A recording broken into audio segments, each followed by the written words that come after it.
Tips and ടോപ്പിക്സിലേക്ക് ഏവർക്കും സ്വാഗതം. ഞാൻ ഇന്ന് ഈ വീഡിയോയിൽ ഉൾക്കൊള്ളിച്ചിരിക്കുന്നത് തണ്ണീർത്തട സംരക്ഷണ നിയമമാണ്. ഏതൊക്കെയാണ്? തണ്ണീർത്തട സംരക്ഷണ നിയമം. ഇതിനെ കുറിച്ചിട്ടുള്ളതാണ് ഈ വീഡിയോ എന്ന് പറയുന്നത്. ഇത് ഫുള്ളായിട്ടും തണ്ണീർത്തടങ്ങളെ മാത്രം കുറിച്ചിട്ടുള്ളതാണ്. എന്താണെന്ന് നമുക്ക് നോക്കാം. അപ്പൊ വീഡിയോയിലിട്ട് പോയാലോ? തണ്ണീർത്തട സംരക്ഷണം എന്താണെന്ന് നോക്കാം.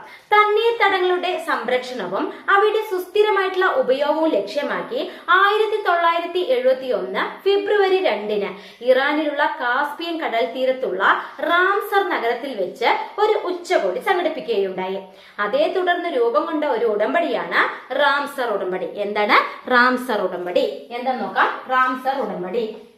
റാംസർ ഉടമ്പടി. ഈ ഉടമ്പടിക്ക് മറ്റൊരു പേര് തണ്ണീർത്തട കൺവെൻഷൻ എന്ന പേരിലും ഇത് അറിയപ്പെടുന്നുണ്ട്. എന്താണ്? തണ്ണീർത്തട കൺവെൻഷൻ. തണ്ണീർത്തട കൺവെൻഷൻ എന്ന പേരിലും ഇത് അറിയപ്പെടുന്നുണ്ട്. അപ്പൊ എപ്പോഴാണ്? 1971 ഫെബ്രുവരി 2 ഇറാനിലുള്ള കാസ്പിയൻ കടൽ തീരത്തുള്ള റാംസർ നഗരത്തിൽ വെച്ച് ഒരു ഉച്ചകോടി സംഘടിപ്പിക്കുകയുണ്ടായി. അതേ തുടർന്ന് രൂപം കൊണ്ട ഉടമ്പടിയാണ് റാംസർ ഉടമ്പടി. റാംസർ ഉടമ്പടി.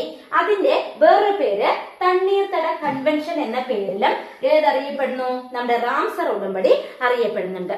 മാത്രമല്ല സംസ്ഥാന ഈ തണ്ണീർത്തട അതോറിറ്റിയുടെ ചെയർമാൻ, സംസ്ഥാന തണ്ണീർത്തട അതോറിറ്റിയുടെ ചെയർമാൻ ആരാണ്? മുഖ്യമന്ത്രിയാണ്. ആരാണ്? മുഖ്യമന്ത്രിയാണ്. തണ്ണീർത്തട സംസ്ഥാന തണ്ണീർത്തട അതോറിറ്റിയുടെ ചെയർമാൻ എപ്പോഴും എന്താണ്? മുഖ്യമന്ത്രിയാണ്. ഇനി കേരളത്തില് തണ്ണീർത്തട പുനരുജ്ജീവന പ്രവർത്തനങ്ങൾക്ക് തുടക്കം കുറിച്ചത് എവിടെയാണ്? തിരുവനന്തപുരം ജില്ലയിലെ ആക്കുളം കായലിലാണ്. ഇമ്പോർട്ടന്റ് ആണ്. കേരളത്തിൽ എവിടെയാണ് തണ്ണീർത്തട സംരക്ഷണം പുനരുജ്ജീവനം, അത് തണ്ണീർത്തടങ്ങളുടെ പുനരുജ്ജീവന പ്രവർത്തനങ്ങൾ സജ്ജമാക്കിയത് ചോദിച്ചു കഴിഞ്ഞാല് തിരുവനന്തപുരം ജില്ലയിലെ ആക്കുളം കായലിലാണ്. എവിടെയാണ്? ആക്കുളം കായൽ. ആക്കുളം കായലിലാണ് നമ്മുടെ കായലിലാണ് തണ്ണീർത്തട സംരക്ഷണങ്ങളുടെ പുനരുജ്ജീവന പ്രവർത്തനങ്ങൾക്ക് തുടക്കം കുറിച്ചത് തിരുവനന്തപുരം ജില്ലയിലെ ആക്കുളം കായലിലാണ്. ഇത്രയും കാര്യം മനസ്സിലായില്ലേ? ഇനി അടുത്തത് ഈ നെൽവയൽ തണ്ണീർത്തട സംരക്ഷണ നിയമം നിലവിൽ വന്നത് എപ്പോഴാണ്? 2008 ഓഗസ്റ്റ് 11. എപ്പോഴാണ്? 2008 ഓഗസ്റ്റ് 11 നെൽവയൽ തണ്ണീർത്തട സംരക്ഷണ നിയമം നിലവിൽ വന്നത്. ഇത് VS അച്യുതാനന്ദൻ മുഖ്യമന്ത്രി ആയിരിക്കവെയാണ് കേരള നെൽവയലും നീർത്തടങ്ങളുടെ സംരക്ഷണ നിയമവും നടപ്പിലാക്കിയത്. ആരാണ്? VS അച്യുതാനന്ദൻ മുഖ്യമന്ത്രിയായിരിക്കുന്ന കാലത്തിലാണ് ഇത് നടപ്പിലാക്കിയത്. അതുപോലെ തന്നെ 2015 കൊണ്ടുവന്ന സർക്കാർ കൊണ്ടുവന്ന ചട്ടപ്രകാരം 2008 മുൻപുള്ള നെൽവയലുകൾ, നികത്തിയ നെൽവയലുകൾ അല്ലെങ്കിൽ നെൽപ്പാടങ്ങളൊക്കെ പറമ്പായി നൽകാൻ വ്യവസ്ഥ ചെയ്യുന്നു. ഏതാണ്? നികത്തിയ വയലുകളെല്ലാം പറമ്പുകളാക്കാൻ വ്യവസ്ഥ ചെയ്യുന്നത് എപ്പോഴാണ്? 2015 സർക്കാർ കൊണ്ടുവന്ന ചട്ടപ്രകാരമാണ്.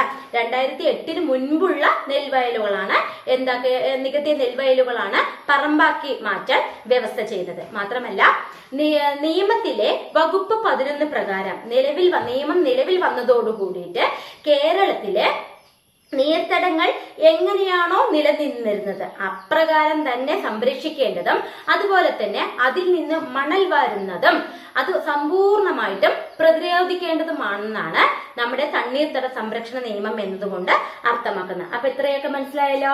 അപ്പൊ ഒന്നുകൂടി വേണേൽ പറയാം. തണ്ണീർത്തട സംരക്ഷണ നിയമം അതിൽ വരുന്നതാണ് റാംസർ ഉടമ്പടി. ആ റാംസർ ഉടമ്പടിയുടെ മറ്റൊരു പേരാണ് തണ്ണീർത്തട കൺവെൻഷൻ എന്ന പേരിൽ അറിയപ്പെടുന്നത്.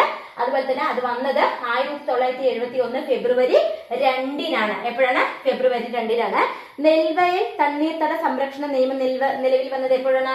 2008 ഓഗസ്റ്റ് 11. 2008 നെൽവയൽ തണ്ണീർത്തട സംരക്ഷണം നിലവിൽ വന്നത് 2008 ഓഗസ്റ്റ് 11. അതുപോലെ തന്നെ തിരുവനന്തപുരം ജില്ലയിലെ ആക്കുളം കായലിലാണ് കേരളത്തിൽ ആദ്യമായിട്ട് നമ്മുടെ പുനരുജ്ജീവന അതോറിറ്റി അല്ലെങ്കിൽ സംസ്ഥാന ഈ തണ്ണീർത്തട അതോറിറ്റി അല്ലെങ്കിൽ പുനരുജ്ജീവന പ്രവർത്തനങ്ങൾക്ക് തുടക്കം കുറിച്ചത്. കേരളത്തിൽ തുടക്കം കുറിച്ചത് നമ്മുടെ തിരുവനന്തപുരം ജില്ലയിലെ ആക്കുളം കായലിലാണ്. ശക്തമായിട്ട് പറയുന്നത് ഇതെല്ലാം കറക്റ്റ് ആയിട്ട് പഠിക്കാൻ വേണ്ടിയിട്ടാണ്. ഒരു പ്രാവശ്യമല്ല, ഒരു 2-3 തവണയായിട്ട് ഞാൻ പറയുന്നത് എന്തുകൊണ്ടാണെന്ന് വെച്ചാൽ ഇത് ശക്തമായിട്ട് പഠിക്കുന്നതിന് വേണ്ടിയിട്ടാണ്. അപ്പൊ നിങ്ങൾ ഇത് വ്യക്തമാക്കുക. അപ്പോൾ താങ്ക് യു. നിങ്ങൾക്ക് ഈ വീഡിയോ ഇഷ്ടമായെങ്കിൽ എന്ത് ചെയ്യുക? ലൈക്ക് ചെയ്യുക, ഷെയർ ചെയ്യുക, സബ്സ്ക്രൈബ് ചെയ്യുക. മാത്രമല്ല തൊട്ടടുത്ത് കാണുന്ന ബെല്ലൈക്കൺ കൂടി പ്രസ് ചെയ്താൽ മാത്രമാണ് ഞാനിടുന്ന വീഡിയോകൾ നിങ്ങൾക്ക് നോട്ടിഫിക്കേഷനിലൂടെ ലഭ്യമാകുക.